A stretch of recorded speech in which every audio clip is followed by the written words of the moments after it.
কি অৱস্থা আজি বাসুগাঁও আৰু তালগুৰি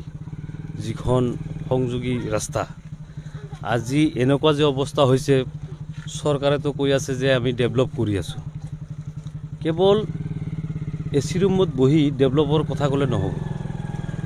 এচি ৰুমত বহি ডেভেলপৰ কথা কৈ ৰাইজক আভুৱা কৰাটো চৰকাৰৰ